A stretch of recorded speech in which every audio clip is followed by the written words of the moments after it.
Hey guys, this is Caleb with DSLR Video Shooter, and today we are going to look at the differences between color on the GH5s and GH5, as well as some really interesting things I'm finding with the field of view and sensor size that might surprise you.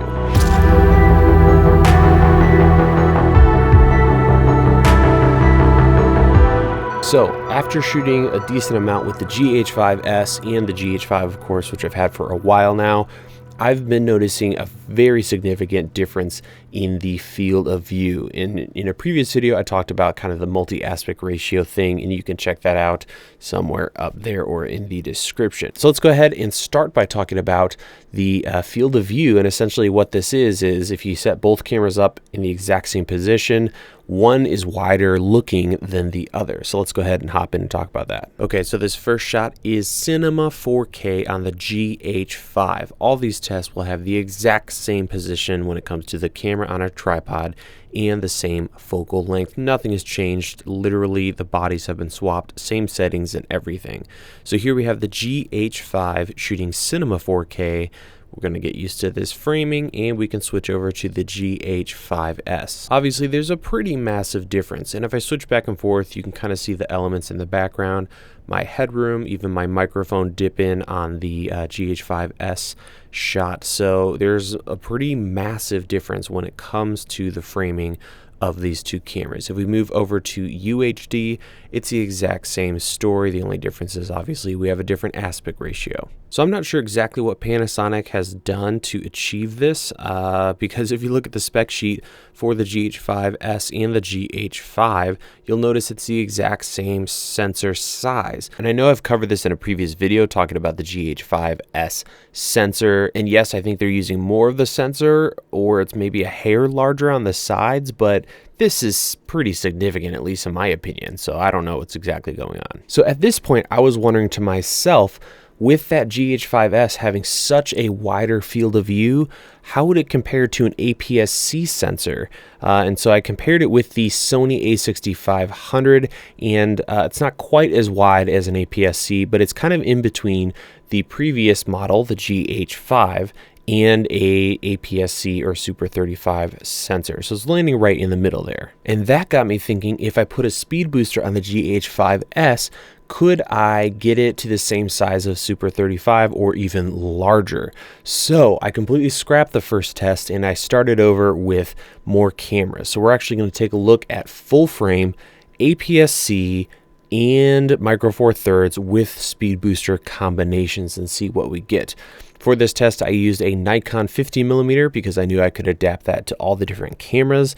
And we're going to start by looking at the full frame 35mm sensor from the Canon 6D, which is currently the only full frame camera I own. And as you can see with the 50mm, it is quite wide, and we're doing all these at f2.8. Next up, we have the Sony a6500 with the speed booster, and it's a little more cropped in, but still really wide with that speed booster attached. And then I shot with the Sony a6500 without the speed booster, so just a normal adapter. And obviously it's more cropped in, giving us that standard aps-c sensor field of view. And this is where things get really interesting.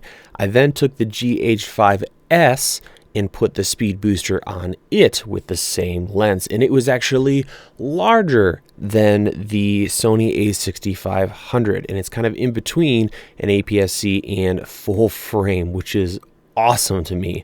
Now if you put the speed booster on the a6500, it'll be larger again, but I mean, come on guys, we're talking about a micro four thirds sensor that's able to get larger than aps-c. So for all of those people out there who have been avoiding Panasonic cameras because of the small sensor size, the GH5s changes that on its own.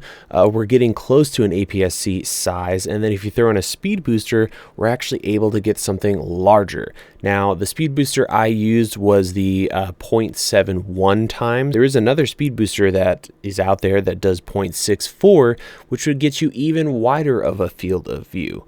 So just for kicks and giggles, I'm just going to show you all the different tests, starting with full frame and then work our way down. So full frame, the next size down is the A6500 with a speed booster. Next up, we have the GH5s with a speed booster, then the A6500 without a speed booster coming in at 4th place. Next up, we have the GH5 at 4K with a speed booster, then the GH5s stock, so without a speed booster, then the GH5 in 4K, and last but not least, the G85 with the 4K without a speed booster. Since that camera and the G7, which is what I'm filming with right now, they both have an additional crop when you're shooting 4K. So it's really, really small and pretty cropped in, especially compared to 35mm or full frame. So anyway, I thought that was an interesting test and was not expecting some of those results.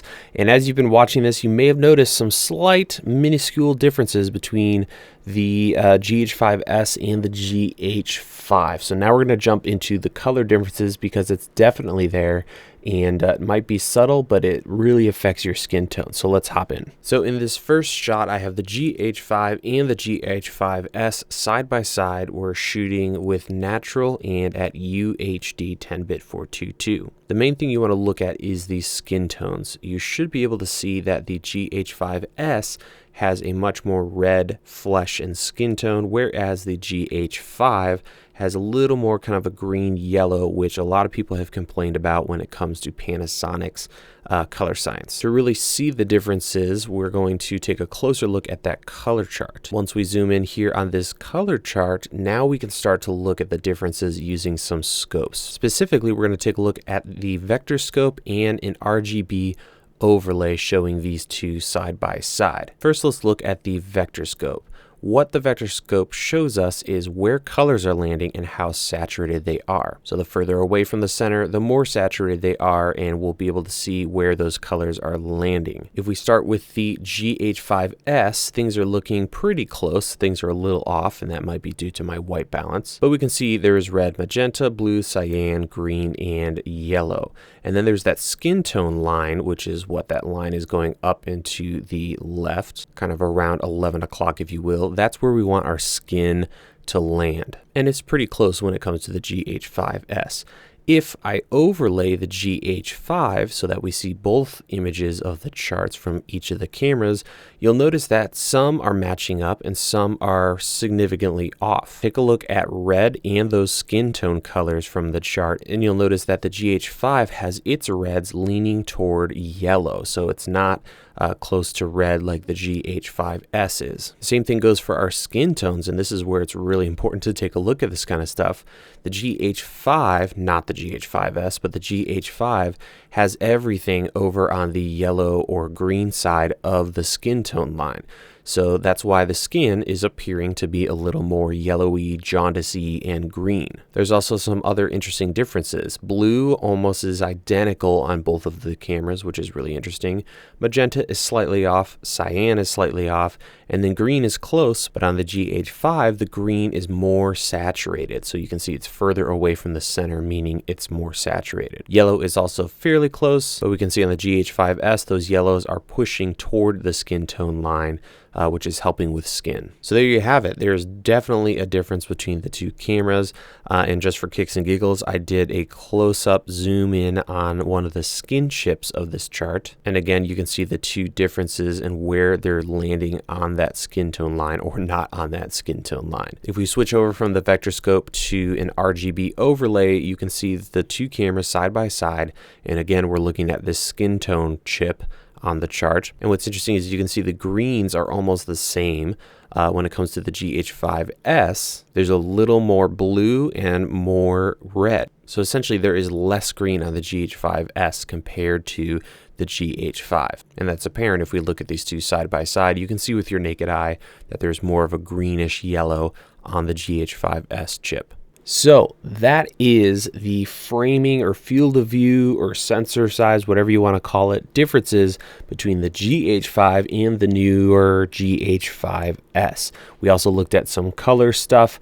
So at the end of the day, hands down, the GH5s is a massive improvement over the GH5 when it comes to field of view and color. Obviously, we're not talking about the entire picture here, and I will be doing a video comparing the two cameras in depth to help people figure that out, because I know there's a lot of people out there who are really upset that they have to choose between these two great cameras. But anyway, I thought you might enjoy this. I enjoyed it. I had fun doing this, even though it took a while to shoot all those bloody comparisons.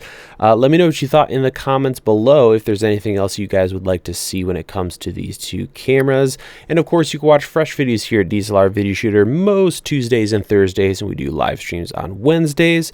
Thank you so much for watching, and I will see you in the next video.